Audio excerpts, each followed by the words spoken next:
नमस्कार, स्वागत है आप सभी का। न्यूज इंडिया देख रहे हैं आप और आपके साथ मैं हूं नितीशा बंसल।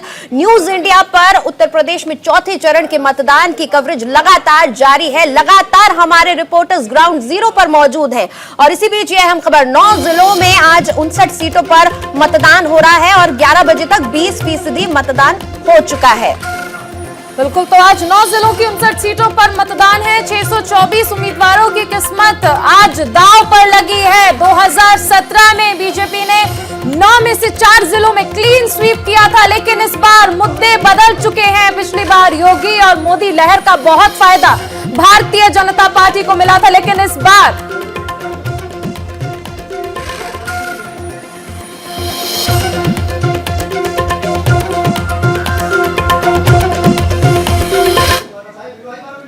हमारी सीनियर एग्जीक्यूटिव एडिटर प्रीति चौहान ने रक्षा मंत्री राजनाथ सिंह से खास बातचीत की। सुनाते हैं आपको।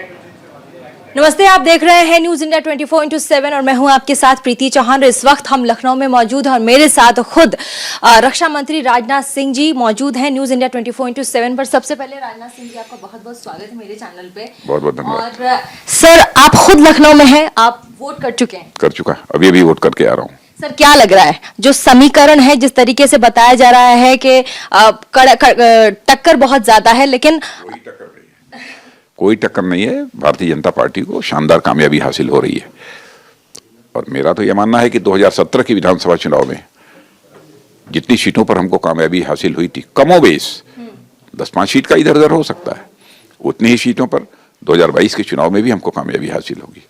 सर, अलायंस की बात आ सकती है क्या? पोस्ट अलायंस की बात प्रश्न ही नहीं खड़ा होता है अलायंस की, जिसको क्लियर मेजॉरिटी मिल रही है। अलायंस की बात तो सोच भी नहीं सकता, हम तो इसकी कल्पना भी नहीं करते।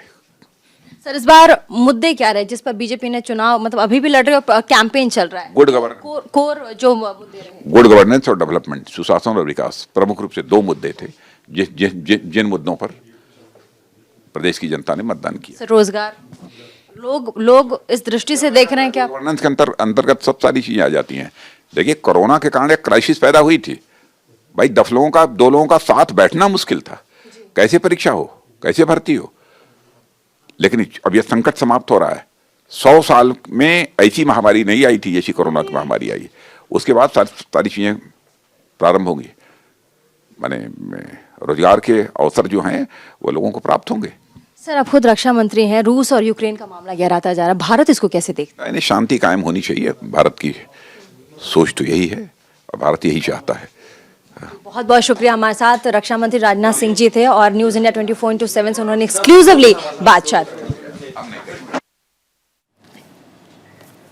तो 9 जिलों की 59 सीटों पर आज मतदान हो रहा है और 2017 का हम जिक्र कर रहे थे कि किस तरह बीजेपी ने 4 जिलों में क्लीन स्वीप किया था विपक्ष को, लेकिन मुद्दे इस बार बदल चुके हैं। इस बार मोदी और योगी के चेहरे से बहुत आगे पहुंच चुके हैं। 2017 में भी हालांकि योगी आदित्यनाथ का चेहरा बाद में डिक्लेयर हुआ था, लेकिन इस बार चुनाव योगी आदित्यनाथ के ऊपर लड़ा जा रहा है। इस बीच एक बड़ी खबर आ रही है, हरदोई में 2 स्थानों पर ईवीएम खराब होने की खबरें सामने आई है। मशीन खराब होने से मतदान प्रभावित हुआ है। तो ये बड़ी खबर, सदर सीट के CSN पीजी कॉलेज बूथ पर ईवीएम खराब होने की खबर आई है। पाली कस्बे से GGIC मतदान केंद्र पर भी बूथ संख्या 108 पर मशीन खराब होने की खबर आई है। कई जगह से लगातार मशीनें खराब होने की खबरें आ रही हैं। लगातार हम देख रहे हैं, पिछले चरण में भी ऐसी खबरें आई थी कि ईवीएम मशीन खराब हो रही है या फिर वोट किसी और को डाल रहे हैं, पर्ची किसी और पार्टी की निकल रही है। एक बार फिर ईवीएम खराब होने की खबरें आज भी आ रही है। चौथे चरण का उत्तर प्रदेश में आज मतदान हो रहा है।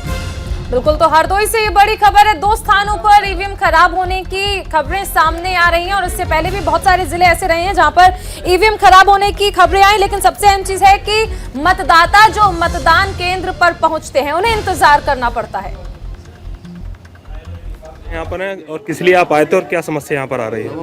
जब से 7 बजे हम आ गए थे तब से क्या नाम है वोटिंग मशीन नहीं काम कर रही है, इसलिए लाइन में लगे हुए हैं। हमको अभी ऑफिस भी जाना है, उसके बाद में भी क्या नाम वहाँ भी ड्यूटी देनी है जाके। तो आपने यहाँ बात करी, क्या बताया है? कह रहे थोड़ी देर में भी मशीन सही हो जाएगी। कब से लगे आप लोग? 7 बजे आ गए थे, लगे हुए आए थे। क्या समस्या यहाँ आ रही है आप लोगों को? क्या बताएगा कितना टाइम हो रहा है, क्या बताएगा? टाइम 7:15 हो गया लगभग, टाइम भी हो रहा है और वोट एक भी नहीं पड़ा। क्यों नहीं पड़ा? जानकारी नहीं, मशीन गड़बड़ कर रही है। तो हर जिले में हर मतदान केंद्र पर लगातार हमारे संवाददाता मौजूद हैं। हरदोई में हमारे साथ मनोज तिवारी जुड़ रहे हैं। मनोज, फिलहाल क्या खबरें हैं? ईवीएम खराब होने के बाद क्या भी ईवीएम मशीनें ठीक हो पाई हैं? बिल्कुल, देखिए सीएसएम पीजी कॉलेज और पाली में ईवीएम खराब हुई थी, लेकिन वो ठीक कर ली गई है, पूरी तरीके से अब ठीक कर ली गई है। डीएम और एसपी भी लगातार भ्रमण पर हैं। बात की जाए अगर मतदान की, तो आज 8 सीटों पर यहाँ पर मतदान हो रहा है। भाग्य का फैसला आज मतदाता बंद कर रहे हैं। कड़ी सुरक्षा व्यवस्था है। डीएम एसपी भी लगातार निगाह रखे हुए हैं। डीएम से भी हमारी कुछ देर पहले बात हुई थी, उन्होंने भी कहा था कि मतदान पूरी तरीके से शांति और निष्पक्ष पूर्वक तरीके से किया जा रहा है। बात की जाए सुरक्षा व्यवस्था की, तो एसपी भी लगातार भ्रमण पर है। एसपी ने भी कहा था कि भारी संख्या में पुलिस बल बाहर जनपद से भी बुलाया गया है, पैरामिलिट्री लगाई गई है, पीएससी लगाई गई है। कुल मिलाकर के शांतिपूर्वक चुनाव हरदोई में कराया जा रहा है। बिल्कुल, आप बने रहिए मनोज, आगे भी आपसे जानकारी ली जाएगी। तो आज चौथे चरण का मतदान है और बहुत अहम है ये मतदान, क्योंकि इस बार कुछ इलाके जो हैं वो अवध के भी हैं। पहले और दूसरे चरणों में हमने देखा कि मुद्दे पूरी तरह से अलग थे, लेकिन अब स्थिति पूरी तरह से बदल चुकी है। उन्नाव से अभिनव पांडे हमारे साथ बन गए हैं। अभिनव, इस वक्त क्या देख पा रहे हैं आप? मतदान केंद्रों पर किस तरह की भीड़ है? जनता किन मुद्दों को जहन में रखकर वोट कर रही है? देखिए, बिल्कुल मैं बता दूं कि सुबह 7 बजे जब मतदान शुरू हुआ था तो तब जो है यहाँ पर भीड़ जो है वो थोड़ी सी धीमी गति पे थी। इसके बाद जो है धीरे धीरे भीड़ जो है यहाँ पर बढ़ती गई और बढ़ने के साथ साथ जो है मतदान जो है लोग अपने जो है पोलिंग का जो है बाकायदे जो है उसका प्रयोग कर रहे हैं। सबसे बड़ी बात यह है कि यहाँ पर जो उन्नाव का जो ये स्थान है, ये आदर्श पोलिंग स्टेशन भी बनाया गया। और सबसे बड़ी बात यह है कि यहाँ पर जो मतदाता है वो सुरक्षा को लेकर सबसे प्राथमिकता उनकी ये लग रही है कि सुरक्षा है। और दूसरा जो है वो देश हित में ये जो इलाका मैं जहाँ पर का नवाबगंज में खड़ा हूँ उन्नाव के, ये यहाँ पर जो है सबसे अगर देखा जाए तो आज़ादी के बाद से ये जो गढ़ रहा है वो गढ़ इसलिए भी कहा जा सकता है कि आज तक जो है यहाँ पर भारतीय जनता पार्टी और जनसंघ के अलावा जो है कोई भी यहाँ पर से जो है दूसरा प्रत्याशी जो है यहाँ पर से इस स्टेशन से जो है इस जगह से नहीं जीत पाया है। तो कहीं ना कहीं जो है यहाँ पर है सबसे बड़ी बात है कि अगर यहाँ पर मतदाताओं की बात की जाए तो सवर्णों की मतदाताओं की जो संख्या है वो यहाँ पर खासा जो है तादाद सबसे ज्यादा है। ये पोलिंग स्टेशन को थोड़ा सा मैं अपने कैमरामैन से कहूँगा कि दिखाएं यहाँ पर कि किस तरह से है। सुरक्षा के भी यहाँ पर इंतजाम किए गए हैं और साथ में आप देख सकते हैं कि किस तरह से जो है बाकायदे जो है गुब्बारों से जो है इसको सजाया गया है। यहाँ पर कारपेट लगा दी गई है और सबसे अनोखा चीज मैं जो देख पा रहा था कि बाहर जो है पानी की व्यवस्था की गई है। बाकायदे बच्चों अगर बच्चे कोई अगर अपने बच्चों को लेकर आता है तो उसको बाकायदे टॉफी की व्यवस्था की गई है, उसके लिए बिस्किट पानी की व्यवस्था की गई है। तो प्रशासन ने कहीं ना कहीं एक जो है लोगों को एक फ्रेंडली एटमॉस्फेयर देने की कोशिश की है ताकि लोग ज्यादा से ज्यादा यहाँ पर आए और अपने मतों का प्रयोग करें। आप देख सकते हैं कि हर काउंटर्स पे जो है कुछ न कुछ लोग जो है खड़े हैं।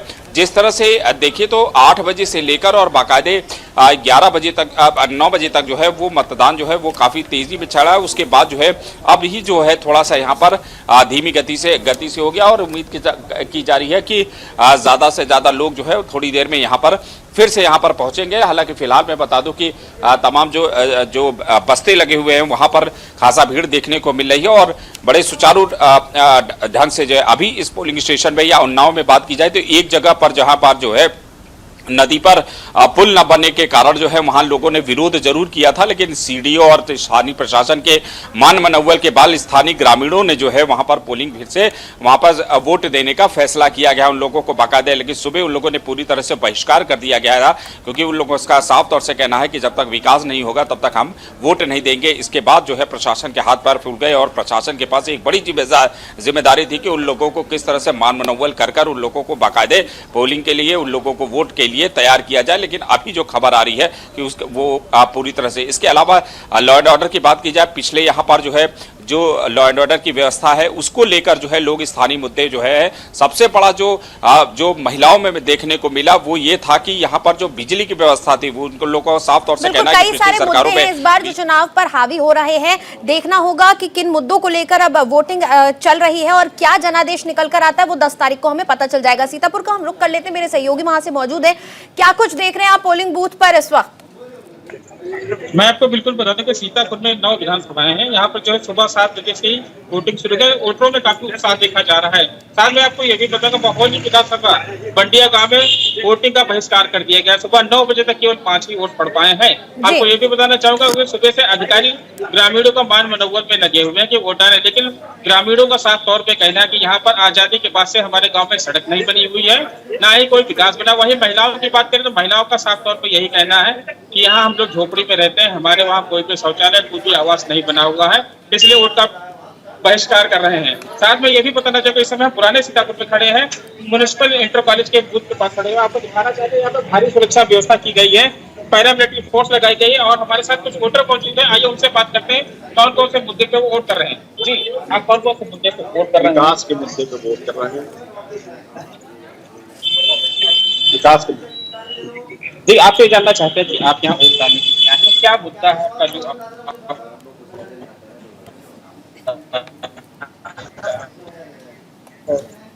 धर्मराज, आप बने रहिए, आगे भी आपसे हम जानकारी लेंगे। और ये तस्वीरें हम दिखा रहे हैं कि किस तरह तमाम दिग्गज अपने मताधिकार का इस्तेमाल करने के लिए पहुंच रहे हैं। और इसके साथ ही स्टूडियो में हमारे साथ राहुल लाल जी जुड़े हुए हैं, राजनीतिक विश्लेषक हैं। प्रोफेसर ब्रिजेश जी भी हैं, ये भी राजनीतिक विश्लेषक के तौर पर जुड़े हैं। राहुल जी, अगर हम बात कर ले, क्योंकि इस बार हम देख रहे हैं कि बीजेपी ने आतंकवाद को एक ऐसा मुद्दा बनाया है जिसको लेकर लगातार समाजवादी पार्टी से, आपको याद होगा कि कुछ ऐसे चेहरे रहे अहमदाबाद ब्लास्ट में जिसपे समाजवादी पार्टी पर लगातार बीजेपी हमलावर है। लेकिन आपको याद होगा कि बीजेपी ने गुजरात में एक ट्वीट किया था, एक कार्टून ट्वीट किया था जिसमें दिखाया गया था कि कुछ कार्टून कैरेक्टर्स जिनको मुसलमान दिखाया गया उन्हें फांसी के फंदे पर लटकाया गया। और ये ट्वीट ऐसा रहा जिसको लेकर बहुत ज्यादा किरकिरी हुई। बाद में बीजेपी को इस ट्वीट को डिलीट करना पड़ा। तो हिंदुत्व की नींव पर आतंकवाद का मुद्दा तो बीजेपी ने उठा दिया, लेकिन क्या एक राजनीतिक पार्टी को इस तरह के ट्वीट शोभा देते हैं, वो भी खासकर चुनाव में? नहीं, देखिए, मेरे विचार से तो इस तरह के ट्वीट तो कहीं से भी आप सीधे सीधे आप ये कहना चाह रहे हैं कि एक धर्म विशेष के लोग ही जो है वो आतंकवादी हैं, जबकि देखिए हम लोग पूरे दुनिया भर के तमाम चीज़ों को देखते हैं तो आतंकवाद जो है कि अलग अलग हिस्से में हम लोगों ने अभी बौद्ध आतंकवाद भी देखा, म्यांमार में हम लोगों ने जो है कि ईसाई आतंकवाद भी देखा, तो तमाम तरह के आतंकवाद हम लोगों ने देखा है। तो वो भारतीय जनता पार्टी जो कि एक बड़ी पार्टी है पूरे दुनिया की, वो उनका दावा है कि वो दुनिया की सबसे बड़ी पार्टी है वो, तो उनका ये व्यवहार सही नहीं था। 2-3 चीज़ें और भी मैं इसमें जोड़ूंगा कि देखिए, जब आतंकवाद के मामले को ये उठा रहे थे कि चलिए ठीक है कि उस समय उत्तर प्रदेश से कुछ लोग शामिल रहे, या फिर जो है कि उन्होंने ये भी आरोप लगाया कि उनके परिजन चुनाव प्रचार कर रहे थे समाजवादी पार्टी का, लेकिन वहाँ तक तो ये आरोप प्रत्यारोप सही भी थे।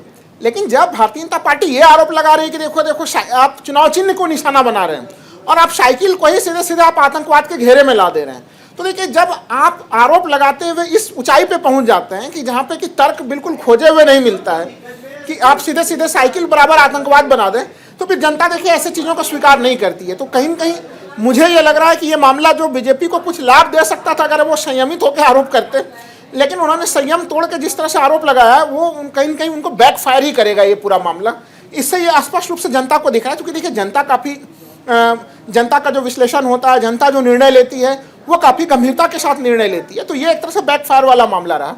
लेकिन इस चुनाव का जो सबसे महत्वपूर्ण जो दिलचस्प पहलू मैं देख पा रहा हूँ यहाँ पे कि जो हम लोग प्रथम, द्वितीय और तृतीय चरण, एक तरह से वो अलग अलग क्षेत्र, अलग अलग वहाँ पे मान लीजिए प्रथम चरण की जब व्याख्या कर रहे थे तो वो जाटलैंड के कारण कर रहे थे, हम लोग द्वितीय चरण की व्याख्या कर रहे थे तो वो मुस्लिम बहुल क्षेत्र के कारण कर रहे थे, तीसरी चरण की व्याख्या कर रहे थे तो वो कह रहे थे कि भाई वो यादव बेल्ट है वो। लेकिन ये जो पूरा क्षेत्र जहाँ पे आज हम कह रहे हैं, यहाँ पे किसी एक वर्ग विशेष का उस तरह से कोई प्रभुत्व नहीं है, बड़ी ही मिश्रित सी पूरी आबादी है यहाँ पे।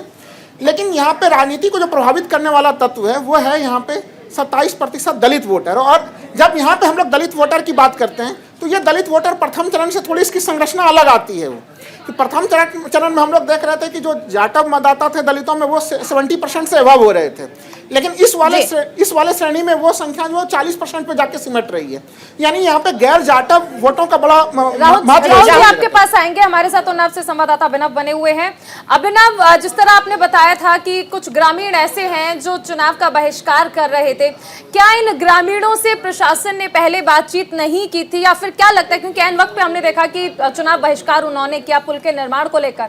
पार्टियां लगातार दंभ भरती हैं, खासकर सत्तारूढ़ पार्टी का कहना है कि बहुत सारा विकास हुआ है, सांसद वहां से आते हैं, लेकिन उसके बावजूद ये नौबत आ गई कि ग्रामीणों को चुनाव बहिष्कार करना पड़ा। देखिए, आज़ादी के इतने साल बाद भी अगर ग्रामीणों का ये आरोप रहे कि नहीं, उनको पुल पार करने के लिए दिक्कत हासा होती है, पीपे के पुल पर उनको है नदी जो है पैदल जो है वो रिस्क लेकर पार करना पड़ता है, इस तरह के अगर आरोप आज भी लगते हैं स्थानीय प्रशासन पर, तो ये कहीं ना कहीं जो है ये बड़ी एक नए आयाम को जो है नए उसको जो है जन्म देता है। मेरे साथ जो है यहाँ के स्थानीय संवाददाता, उनसे भी हम बात करेंगे कि आखिर किन कारणों से, क्या प्रशासन ने वहां पर पहले से बात नहीं कर रखी थी, क्यों ग्रामीणों ने जो है विरोध किया और एंड टाइम पर जो है आज विरोध कर दिया। देखिए, उन्नाव की मोहान विधानसभा के मिर्जापुर अजगवा गांव का मामला है, जहां लगातार किसान कई वर्षों से पुल की मांग कर रहे थे, लेकिन ना उनकी मांग पूरी करी गई, जिसको लेकर आज सुबह ग्रामीणों ने होर्डिंग लगाकर चुनाव का बहिष्कार कर दिया है। पहले क्या प्रशासन ने बात नहीं करी थी उन लोगों से? कई बार उन्होंने लिखित एप्लीकेशन भी ग्रामीणों ने अधिकारियों को भी दिया, क्षेत्रीय विधायक को भी दिया, लेकिन ग्रामीणों की सुनवाई नहीं की गई।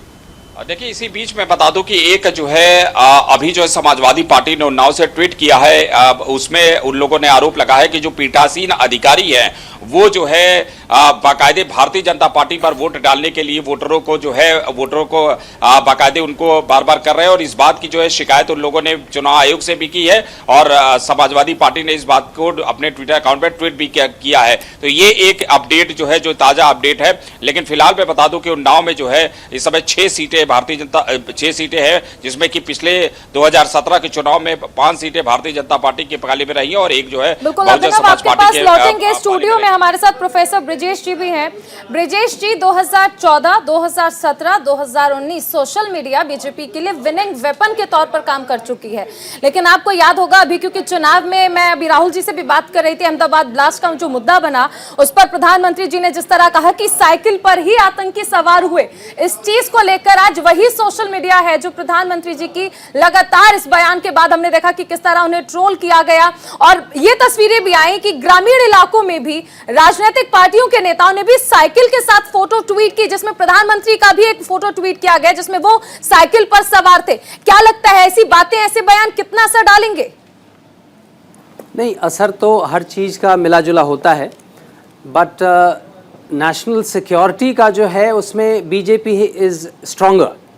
बीजेपी का स्ट्रेंथ रहा है नेशनल सिक्योरिटी, इंटरनल सिक्योरिटी और उसका साथ एक्सटर्नल सिक्योरिटी भी। तो मुझे लगता है प्रधानमंत्री जी उसको लेवरेज कर रहे थे और करेंगे भी। भारतीय जनता पार्टी का कोई भी नेता उसको लेवरेज करेगा अपने स्ट्रेंथ को। हो सकता है वो साइकिल से कंपेयर करने में थोड़ा सा एक स्टेप आगे चले गए हों, और जिसका रिएक्शन होना है और हो भी रहा है, but we should not lose track of the fact that BJP का स्ट्रेंथ रहा है हर हमेशा से national security, internal security as well as external security. तो वो इसको जितना यूज़ करना चाहेंगे करेंगे, आगे भी करेंगे, और इनफैक्ट बीजेपी तो इसको डेवलपमेंट से जोड़ती है। किसी भी सोसाइटी के डेवलपमेंट में बीजेपी का मानना है कि उसका इंटरनल सिक्योरिटी और एक्सटर्नल सिक्योरिटी उसका एक फैक्टर है, बहुत इंपॉर्टेंट फैक्टर है उसमें।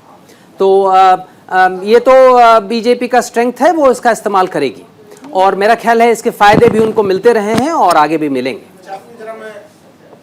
जी बिल्कुल। देखिए, आतंकवाद का विरोध हर हालत में होना चाहिए और आतंकवाद के दंश को हम लोगों ने झेला है, लेकिन अगर कुछ घटनाओं को जब मैं देखता हूं, देखिए अगर 3 बड़े डेट्स रहे यहाँ पे, अगर जब इस सरकार ने, जैसे जब उड़ी का आतंकवादी हमला हुआ वो सितंबर 2016 में था, उसके बाद हम लोगों ने एक तरह से देखा सर्जिकल स्ट्राइक देखा, पुलवामा हमले के बाद हम लोगों ने एयर स्ट्राइक भी देखा, तो वो 2019 में हो रहा था। लेकिन जब हम लोग देखते हैं कि पठानकोट का हमला एक तरह से जनवरी 2016 में होता है, तो फिर उस समय एक तरह से यही भारतीय जनता पार्टी थी जिन्होंने एक तरह से ISI के लोगों को बुला के जो है कि जांच करवाई। तो कहीं न कहीं एक तरह से ऐसा भी हमें दिखता है कि आतंकवाद के हमलों पे कैसी प्रतिक्रिया हो, क्या उस समय देश में कहीं चुनाव चल रहा होता है, उस प्रकार की चीज़ों को लेकर भी सरकार की आलोचना हुई है कि भाई आखिर आपने पठानकोट पे आपका रवैया अलग था, जबकि उड़ी और दूसरों जगहों पे बिल्कुल शानदार रवैया था जिसकी प्रशंसा की गई। तो कहीं न कहीं ऐसा भी दिखता है कि कई बार राष्ट्रीय सुरक्षा को जोड़ते जोड़ते ये चुनाव से जुड़ जाते हैं, और वही कारण है, मैंने पहले भी कहा कि साइकिल तक अगर ये मामले को नहीं पहुंचाते तब तो फिर भी वो एक लॉजिकल कंक्लूजन लग रहा था, लेकिन अगर आप सीधे सीधे साइकिल को ही आतंकवाद का प्रतीक बताएंगे तो फिर ये कहीं से लॉजिकल नहीं होता, इसको स्वीकार करना बड़ा मुश्किल चीज होता है। उसमें बिल्कुल सर, यहाँ पर हमारे संवाददाता अभिनव भी जुड़े हुए हैं उन्नाव से। बिल्कुल अभिनव, जिस तरह से हम देख रहे हैं इस बार के चुनाव के मुद्दे काफी अलग हो गए हैं और उन्नाव में जिस तरह आप बता रहे थे लॉ एंड ऑर्डर को लेकर काफी लोग इस बार मुद्दा बना रहे हैं, उन्हें लग रहा है लॉ एंड ऑर्डर कुछ अच्छा नहीं है, विकास कार्य भी नहीं हुए। क्या आपको लग रहा है पिछला जो एक उन्नाव का एक बड़ा मामला था वो भी लोगों के दिलों पे अभी तक जहनों पर बरकरार है?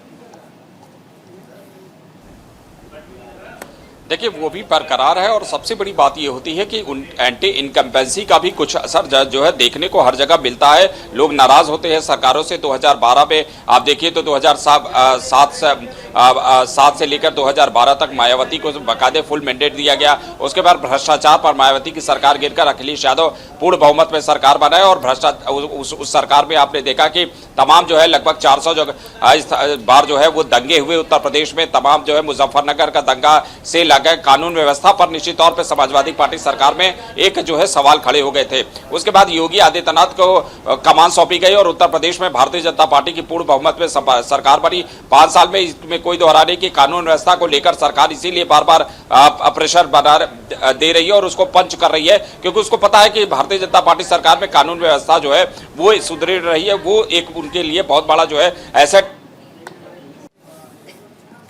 अभिनव, कहा जा रहा है 403 में से 402, 401 दे दे, 1-2 सीट कोई और पार्टी ले ले, क्या लग रहा है? नहीं देखिए अखिलेश यादव ने भी इस तरह से कहा था कि 400 सीटें हमारी है और उसके बाद 3 सीटों पर जो है भारतीय जनता पार्टी, और अब ये भी इसी तरह से कर रहे हैं।